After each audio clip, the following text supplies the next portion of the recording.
Friends, welcome to my channel. Before listening to this story, I will ask you to like and subscribe. It's not difficult for you, but it's nice for me, and we're starting. Tony Catalano wasn't the smartest person in the world, but he was dedicated and hardworking. Mr. B repeatedly rewarded him for his years of good service by giving him increasingly important assignments. This was his biggest assignment, and Big Tony was determined to prove that Mr. B's trust in him was justified. He studied the man's photograph again. I noticed a black Cadillac Escalade parked against the wall in a dimly lit garage. Tony knew that Arthur C. Clarke owed the boss several $1,000,000 for helping Mr. B in some business deal. Tony was instructed to remind Clarke, the CEO of a large insurance company, that Mr. B did not like it when Clarke delayed payment for several days. Give him Big Tony's roar, then threaten to shoot him in the knees if necessary, but under no circumstances shoot him. These businessmen are a bunch of weaklings, and he'll probably start crying and begging you not to hurt him. Remind him to call me tomorrow morning to discuss the delay penalty, Mr. B instructed Tony. Big Tony studied Arthur C. Clarke a bit. He knew that Clarke was a well-groomed, handsome man who kept himself in good condition, with wavy brown hair and dark brown eyes. He drives a 2022 Escalade and usually leaves the building last, which means they'll be alone in the parking lot. The penultimate supervisor had left 10 minutes earlier. Tony watched from behind a pillar as the garage door opened. He had to admit that Clarke had made an impression on him. The man walking to the car looked 10 years younger than in his photo. Tony, 193 and 106 kilograms, walked towards the second man, approaching him as he approached his car. "Mr. B is not happy. You're late with the payment," Tony growled at the man who stared at him uncomprehendingly. "Who? I do not know anyone named Mr. B," the man stammered, his eyes wide. "Rrrr," Tony growled again, pulling a pistol from the waistband of his trousers. "Nice try, but if you don't want to limp for the rest of your life." Bang! It was a warm day, and Tony was sweating profusely. His right hand was covered in sweat, and he began to lose his grip on the gun, waving it in front of the man. He quickly grabbed it again, but accidentally pulled the trigger. There was an almost deafening crash in the garage. Tony watched in horror as blood gushed from the man's crotch. He screamed and fell back. He did not die, but Tony did not really believe in his chances of survival, as he saw that the blood continued to flow. It wasn't part of the plan, and Tony's specialty wasn't thinking on the go. Tony didn't see an easy way out. In a state of extreme tension, he could only think about what he had once heard in a pirate movie. Dead men tell no tales. Given the circumstances, it seemed logical. He fired a second shot into the center, killing Clarke, and left. Mr. B won't be happy about this mistake. Not understanding cars, he did not notice when leaving the garage that the Escalade was 2020, not 2022. As Gary Finchel lay dying, his cell phone rang several times before going to voicemail. 10 minutes later, it rang again. On Friday, the dental office of Dr. Alan Siegel and Dr. Victor Washington was crowded when two people, who soon introduced themselves as police officers, approached the administrator and asked to call Dr. Washington. 10 minutes later, a confused, red-faced Dr. Washington was led out in handcuffs. Victor Washington waited for his lawyer to get to the police station before agreeing to be questioned. "As I told you guys in my office, I barely knew Gary Finchel. He worked for the same company as my wife. I met him at some of the events in her office, such as Christmas parties and 4th of July barbecues. I don't think I've said more than 100 words to this guy since Tracy came to work for him 4 years ago," Victor said harshly. "What the fuck is going on?" "You do know that Mr. Finchel was murdered last night, don't you?" the male officer asked. "Yes, Tracy looked very upset when she found out yesterday. I think she went home from work. I suppose she's at home today," Victor said. The two police officers looked at each other and smiled. Victor and his lawyer did not miss this look. "What are you getting at?" Victor's lawyer asked. "The guy's balls were shot off, and you don't think we're going to ignore his mistress's cuckold, do you?" the policewoman said. Victor Washington almost fell off his chair. Wait! Wait! What? "Stop it!" he shouted. "A cuckold? My wife? A lover? Are you saying you didn't know that your wife was having an affair with Gary Finchel and that you didn't shoot his balls off? I'm the Easter Bunny and she's the Tooth Fairy," the male policeman said. "You've already admitted that you don't have an alibi for the time of the murder, and you clearly have a motive, buddy." Victor fell back into his seat. His lawyer whispered something in his ear. "No, seriously, I didn't know," Victor said quietly. He stared blankly at the two policemen. I didn't know, he said in their direction. How do you guys know? The officers looked at each other again but did not respond. You shot his balls off, Dr. Washington. We get it, the male policeman said. How did you know that my wife was having an affair with Finchel? The dentist asked again. Your wife left 2 messages on his mobile about meeting him around the same time as the crime was committed. She confessed to the affair when we put a lot of pressure on her. Lying on his prison bed that evening, Victor had plenty of time to think about his situation. The police have not charged him yet, but they have 48 hours before he was supposed to be released. Victor was a smart man and knew he should worry about being accused of murdering someone else, but the news that his wife had cheated on him more than covered his worries about the murder charge. He and Tracy had been married for 26 years and had 2 grown children. Until a few hours ago, Victor had thought that he and Tracy were walking hand in hand. And now? How long did this affair last, Victor wondered. How could he have missed it? On Sunday evening, Victor was formally charged with murder and was refused bail as a person threatening to escape. He noted to himself that his wife had not tried to contact him since his arrest. Did she also think that he had killed her lover? Victor remembered Wednesday evening. As has been the custom for the past year, Tracy was allegedly going to dinner and a conversation with her best friend, Laura. Victor had never thought about it before because he trusted his wife. As usual, she returned home around 8, but for some reason she seemed agitated and did not hesitate to let him know about it. I didn't see any dishes in the sink. Tell me, did you have Pop-Tarts for dinner again? For God's sake, Vic, you're not disabled. I know you can cook, she hissed at him. Maybe I don't want to cook when I'm alone. I miss you, baby. I hate these bachelorette parties. Oh, come on, she said and stomped into the shower. Tracy's impatience with her husband grew the longer her affair with Gary Finchel lasted, but it was only recently that Victor noticed a problem between himself and his wife. Tracy loved her husband very much and certainly wasn't looking for an affair when her friendship with her immediate superior Finchel began to grow. After working closely together for several years, Finchel began to see her as an opportunity for something more when she began to openly talk about her personal life. At 1.65 meters, weighing 54 kilograms, a curvaceous woman with straight black shoulder-length hair, Tracy looked 10 years younger than her 48, but seemed very worried as the 50th anniversary approached. Gary began to slowly feed her ego with compliments. Not that her husband didn't compliment her, but Tracy seemed especially pleased with those coming from another man. Finchel, who is married and has 2 children of his own, was very careful in his seduction of Tracy, and it took almost a year before he slept with another man's wife. Although Finchel's phallus is no bigger than her husband's, it turned out to be more skillful, Tracy thought, completely ignoring the fact that part of her pleasure was caused by the fact that Finchel was new to her, and the novel seemed very spicy. Tracy and her partner usually met for love once or twice a week. They met for lunch several times a week and spent a lot of time in each other's company. Almost everyone who worked in the office knew about their affair, including Arthur C. Clarke. Victor instructed his lawyer to conduct a financial audit on Monday morning because he no longer trusted his wife. That morning, his children visited him in custody and reported that the tabloids were making a big deal out of a molehill. The deceived hubby shot the nuts off his wife's lover, read the headline of one of the newspapers that his son Jared showed him, clearly hinting that the intimate parts of the body had been shot off the dead man. Well, I have to give the headline writer credit for being at least a smart bastard, Victor said quietly. It's not funny, Dad. You're in a lot of trouble here and you're being smart, his daughter Dee whined. I'm sure it's going to work out, baby. I didn't kill him, I swear, Victor said to his children. Mom seems to think he did. We spent the night at the house, and she spent most of the time with us, calling you a killer bastard.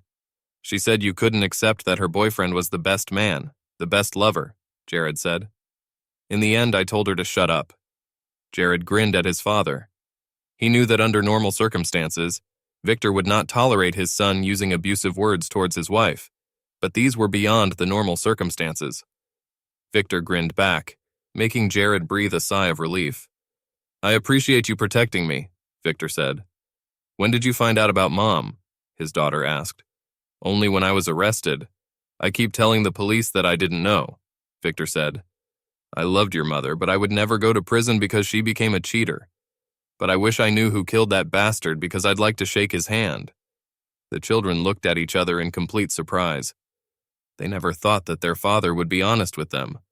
Of course, the children also never thought that their mother would be dishonest with them, but now there was no denying that she was dishonest with both their father and them. She tried to hide her infidelity by constantly blaming their father for Finchel's murder. She repeatedly told everyone who listened to her that the press was crucifying her for a little affair, while her husband, in her opinion, was being acquitted of murder. Yes, I slept with another man, but your father killed another man. All the damn press cares about is the love aspect, she complained to the children. Well, if your father killed a man, it was only because you made love to him. It's all about love, Jared snapped. When a few months later, in the north of the state police found a 9mm pistol with the decomposed remains of a large man, she immediately became suspicious. 2 days after that, a ballistic examination of the pistol showed a coincidence with a high-profile case that occurred in the spring of this year, a case that the media dubbed the deceived husband. It's not every day that a cuckold husband shoots the balls off his wife's lover. The remains were identified as those of Tony Big Tony Catalano, a low-level mafia member of the George Barrel gang. After careful cross-checking, state and local police were unable to find any connection between Catalano and the man jailed for the murder of Gary Finchel, Dr. Victor Washington. The connection with the abandoned husband case stirred up the media again, and they joined the police in trying to find a connection between the mafia and the insurance company. The police won the race, definitively determining that Arthur C. Clarke was the link, but it took a sharp-eyed video technician from one of the city's news stations to put it all together. Robbie Comstock of KRNT News was looking through photos of the main defendants in both cases when he noticed a close physical resemblance between Gary Finchel and his boss Clarke. Then he remembered that both men drove black Escalades, and Finchel's car was 2 years older. What if Big Tony shot Finchel by accident, mistaking him for Clarke? Comstock asked the two investigating officers in an off-the-record meeting. What if Finchel, who had his balls shot off, turned out to be just a strange coincidence? Further investigation led the police to believe in the theory of video equipment. Several employees of the insurance company noted that they joked in the office that Finchel's grooming and choice of car clearly did not like his boss. George Barrel was not very pleased with Big Tony when he informed him that evening that his assignment had gone awry and Clarke was dead. The mafia boss has always tried very hard to keep his legendary bad temper in check, but in his business it has not always succeeded. I told you not to shoot, you damn idiot. What exactly did you not understand? Barrel barked at the cowardly man. You shot him twice and killed him. I screwed up big time, Mr. B. I'm really sorry, Tony said contritely. The gun started to slip out of my hand. I intercepted him and he fired. He was bleeding profusely. I knew he was going to die and I thought if I just left him there he might talk. That's why I killed him. Barrel thought for a few seconds before answering. Have Andrew take you to our house on East 9th and sit with you for a few days until we figure out how to get you out of town for a while. He'll keep you out of sight and feed you well, Barrel said.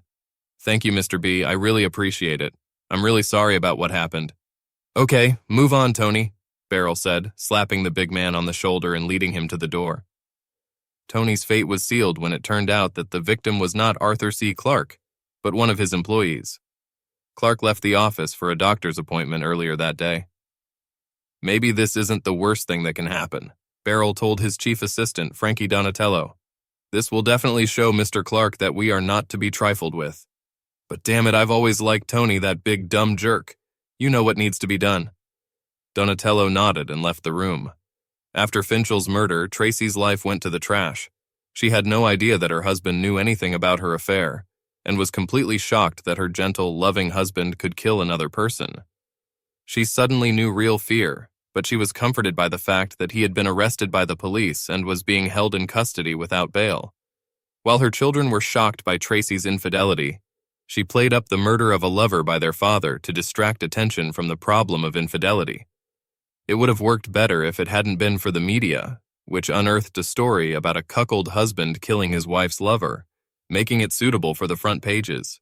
Damn, you'd think I was the first woman in town to leave her husband, Tracy whined to her colleague Liz one day over lunch, about 2 weeks after the murder.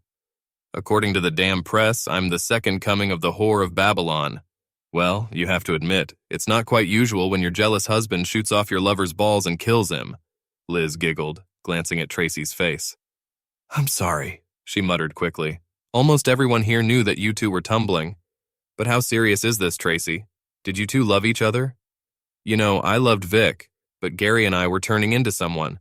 Although I don't think we'll ever know who we could have become. I can't believe Victor could kill someone. You probably never really know a person, do you? Said Tracy. I don't think so, Liz said quietly. The week before, Liz had been with Tracy and several other colleagues at Gary's funeral. She saw Gary's wife glaring at Tracy several times and noticed that Tracy lowered her eyes, but seemed to cry quietly throughout the service. She knew Tracy must be a little worried that Gary's widow might get out of control. Fortunately, nothing terrible happened. Tracy tried to stay in the background away from the widow. Having never been to prison, Victor couldn't believe how amazing it was to feel like a free man after more than 4 months in prison. Oh shit, Lance. Even the air is sweeter, I swear, he shouted in glee, leaving the prison with his lawyer. The city's district attorney released Victor and dropped the charges against him when police determined that his wife's lover, Gary Finchel, had been shot by another man, Big Tony Catalano. Lance Weatherman drove his client to the house he shared with his wife Tracy for the last 15 years. Tracy was at work since it was barely past noon. He and Lance entered the house, which looked exactly the same as when he had last seen it, Victor thought. As Lance watched, Victor slowly walked around the house, freely touching walls, furniture, even knickknacks, as a blind man would do. God, how I missed this place, even knowing what I know now, Victor whispered. Victor walked over to his well-stocked liquor cabinet, knowing that Tracy had never drunk strong alcohol, and the cabinet had probably not been touched since he was arrested. There were at least 25 bottles of alcohol in various stages of fullness. The holiday demands? Single malt, Victor enthused, taking out a half-full bottle of 12-year-old Glenmorangie and pouring glasses for Lance and himself. Thanks for the help, Lance, and thanks for being there when the situation was at rock bottom, he said. I know it wasn't just for the salary. He and Lance sipped their glasses in silence. Lance drummed his fingers on the manila folder on his desk. Why do you think she didn't file for divorce while I was in prison? Victor asked. At first, probably because there was so much shit, especially because of the hype in the press and everything else. Then she probably just decided that you would do it yourself from prison, Lance replied. The children said that she was sure that I killed her lover, and that she hates me for it, so I think I'm shocked that she hasn't done it yet, Victor said. Maybe with everything going on, she has changed her point of view and will want to stay with you. Gary is dead. The kids are mad at her. She's practically the real Stervella DeVille. As they say, the best of the worst, Lance said. When Tracy returned home, she didn't recognize the car parked in her driveway. At first, she thought it was another reporter looking for an interview, but then she realized that whoever it was already inside her house. She dialed 911 and informed the dispatcher of all the information. 2 minutes later, 2 uniformed police officers entered the Washington house, joined by Tracy. Oh my God, what are you doing here? She shouted at Victor, and both officers raised their weapons. Both Victor and Lance raised their hands above their heads. Stop, stop, stop. I live here. I'm Vic Washington. I was released from prison a few hours ago. The prosecutor even apologized to me, Victor said. Really, I'm his lawyer. He was cleared of all charges, Lance said.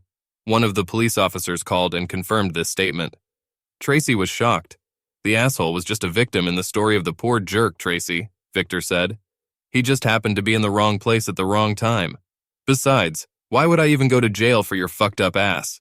You think too highly of yourself. Tracy lowered her head, blushing deeply. The 2 policemen were about to leave when Lance asked them to witness something. He handed Tracy an envelope from Manila and told her that she had been served. I don't think I want a divorce, Vic, Tracy rasped. I actually thought you killed Gary. But since you didn't do it, maybe we have hope. Are you in a fucking delirium, woman? You cheated on me. Forget about everything else. Forget even the fact that your cheating cost me more than 4 months in prison. 4 months, Victor shouted. You told the children that he was the best man, the best lover. Well, I don't need leftovers from Gary Finchel's table. Vic wasn't sure if he would ever be able to thank Alan Siegel, his business partner, and his wife Marilyn for the support they had given him during his unfair imprisonment and divorce. The Siegels visited Victor in prison at least once every 2 weeks, and Alan worked 50 and 60 hours a week, taking Victor's patients while he was in prison. To get used to his life, Victor took a week off and then returned to work. He was amazed at how well people treated him, many of whom wished him well with all their might. Several women even came up and handed him notes with their name and phone number. He was embarrassed, but still took them, not wanting to offend anyone. He couldn't get used to the power of the press and social media. His children, Alan and Marilyn, talked about how sympathetic the press was to him, while at the same time exposing Tracy and Gary as villains. "What's going on, Vic?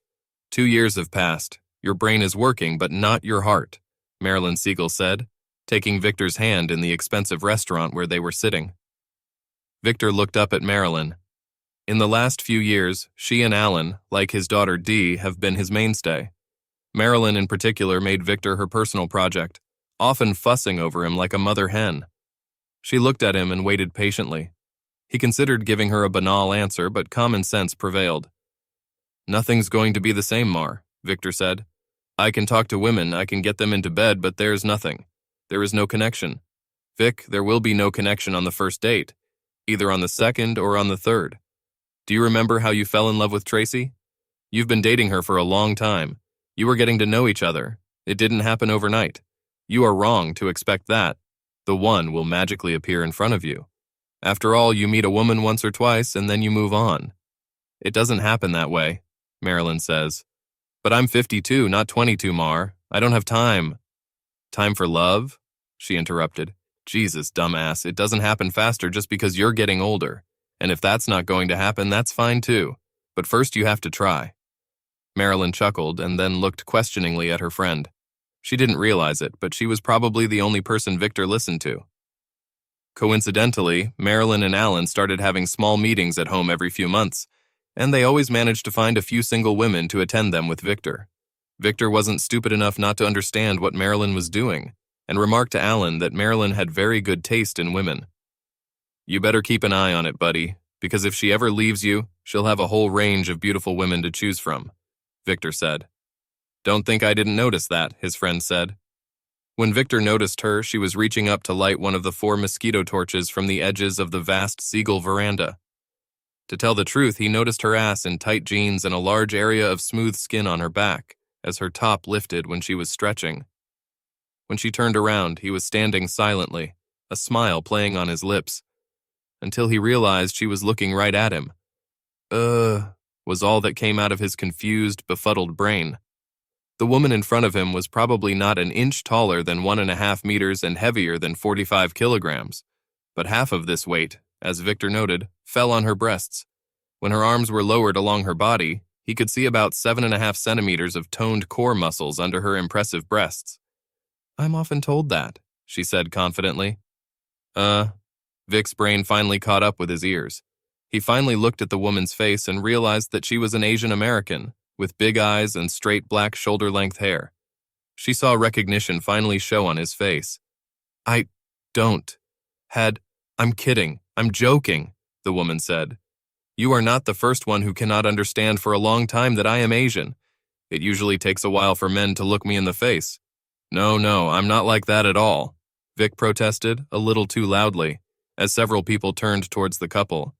She gestured with her hands for him to lower his voice. He blushed deeply. "Dr. Vic Washington," he said, holding out his hand for a handshake. "I'm Al's business partner. It's been a long time." "Yes, thanks to the news, I know who you are," the woman said, catching Vic's grimace. "I'm Lainey Brand, basically Marilyn's friend." "I didn't mean to offend you with my comment about the news. I think for you it's about the same as for guys not to look me in the eye when they talk to me. How about we have a drink, and then I'll talk to you, looking at your face, and you can pretend that you don't think I'm a pathetic sucker, made a fool of by my wife all over the country." It was the woman's turn to click her tongue when she realized that she must have been as obvious as Vic when he was staring at her big breasts. Okay," she said, giving him a shy smile. They talked for the next hour until Victor realized that he had monopolized the woman.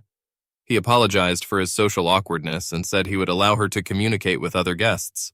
She also told him that she enjoyed his company, after which they parted and began to communicate with others, although Victor secretly kept her in sight for the rest of the evening. "You know, if you keep looking over your shoulder to keep an eye on her, your neck will hurt," Alan told him at one point. "Why don't we switch places so you can look at her right over my shoulder? It will be much more convenient this way." Yeah, Vic muttered. "And I thought I was being so cool, so sly. Just so you know, buddy, Drooling is not cool or tricky. What do you want to know? According to Alan, Lainey is 3 years younger than Vic. She is a longtime friend of Marilyn and works as a reference librarian. Her 20-year marriage broke up when she caught her husband cheating with a colleague. She's been single for the last few years. How can a woman with such an appearance stay single for so long? Is she a prima donna or something? Wow. From what Mar says, she's just a peach, Alan said. But she's a picky fool. She doesn't consider it necessary to get married a second time, especially if she doesn't marry the right guy.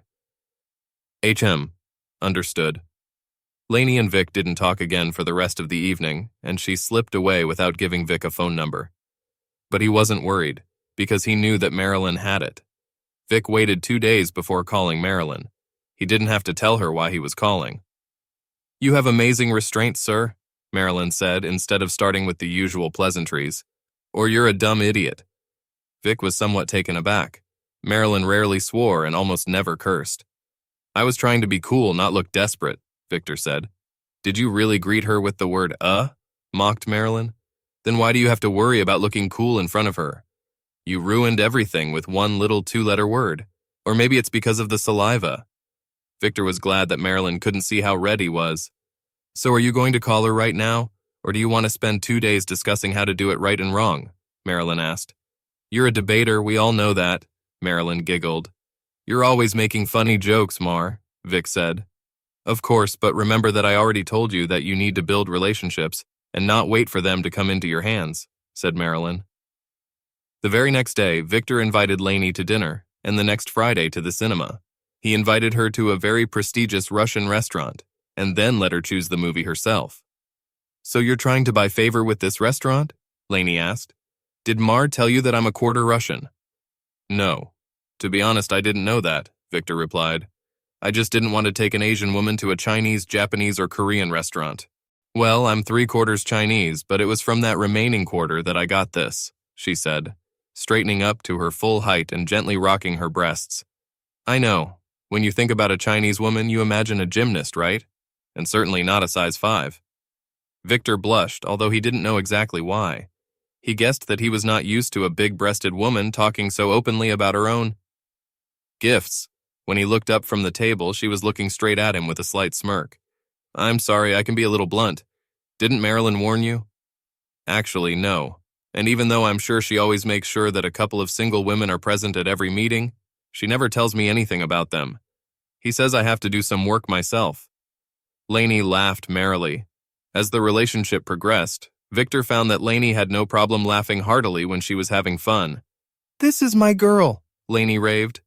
Vic also learned that Lainey doesn't hesitate to cry when she's in the mood, like at the end of a movie she's chosen. Apparently, her father died of cancer, as did the father of the female lead in the film. Victor didn't know about this until Lainey brought him up to date later, when the couple went to a restaurant to order a late dessert and drink coffee. Victor waited 2 days to call Lainey and set up another date. She readily agreed to the following weekend. At the end of the 5th date, the couple ended up in Victor's bed. About a month later, Marilyn went to lunch with Lainey. It was only 2 minutes after the pleasantries before she asked how the relationship between Lainey and Victor was developing. And how could his ex-wife be so stupid? "He is handsome, well-built, and a gentleman. A lot more," Lainey said, a pinkish tinge appearing on her face and neck. "Hell, he even looks me in the eye. Well, most of the time, except when I wear this red silk dress. But I would have killed myself if at least one man hadn't spent most of the evening looking at my breasts in this dress." Both women smiled. Dr. Victor Washington could have successfully stated that he was already married at that moment. In fact, the wedding took place only 6 months later. The announcement in the local newspaper of Dr. Victor Washington's wedding should not have received more than a minor mention, let alone such a large article that appeared in newspapers all over the country. The media simply could not miss the wedding of the abandoned husband without a full review of the whole dirty story. "Damn bastards!" George Barrell shouted at Arthur C. Clarke on the phone, throwing the newspaper across the room. Every time one of them does something, another article about the abandoned husband appears in the newspapers, and then the press starts scouring around again. "That cheater still works for you, right?" "Yes," Clarke replied, not understanding where this conversation was going. "Bury this fool," Barrell hissed. Send her to a place where the press will never find her. 2 weeks later, a very unhappy Tracy Washington was running the two-person firm's office in Paducah, New York. The incessant press coverage made her unemployed anywhere else, with a decent salary, and although financially she was fine after the divorce, there was no need to talk about any family or social life. Work was all she had left. Vic did not expect that when he came to conduct the reception on Monday morning, there would be a note from George Barrel in the middle of his desk. The note was sealed, and Vic didn't know who sent it until he read it. It was an invitation. If you can call Barrel's request an invitation, to meet with the head of the mafia in his office for lunch on the same day at noon. The note said that the meeting would be just for the two of them. Vic had never met Barrel in person, but, like many, he knew about the alleged connection between Barrel and the death of the man who cuckolded him. He wondered why he had been summoned, but of course he wasn't going to ignore the invitation. After a thorough search, Vic was ushered into Barrel's office by the mountain man, who seemed to be having a bad day. He was led to a table to the side, already set apparently, with a sumptuous dinner of Italian dishes. Barrel introduced himself, shook the dentist's hand, and invited him to sit down. "It's just us here, and this office is being bugged daily so we can both talk freely," Barrel said. "I owe you an apology in some way. As I'm sure you know, it was me who changed the course of your life. It was a mistake on a grand scale. I assure you, it shouldn't have affected you in any way. Hell, I didn't even know who you were." "Who is your wife?" "Mr. Barrel, if I may interrupt you," Victor said, puzzling Barrel with a beaming smile. "There's no need to apologize to me. In fact, you've done me a great favor." Barrel looked at Victor as if he had grown a second head. Victor stopped, took a sip of 15-year-old Pappy Van Winkle bourbon, which Barrel poured, and smiled again. Really amazing," Victor said, while Barrel glared at him, waiting for an explanation. "Oh yes, excuse me. So, as I said, as I told the cops, I had no idea my wife was cheating on me. And not only did you warn me about this, but you also did something that I could only dream of when I was killed. They eliminated her lover, and the fact that his balls were shot off is just a wonderful cherry on the cake. God, I hope your guy waited a little bit before putting a second bullet in him. 4.5 months in prison is worth it for him to die. So thank you, and I'm completely sincere." "Well, I think if you don't mind, then I'll stop feeling guilty. To your health." Both men nodded to each other, finished their glasses, and slammed them on the table.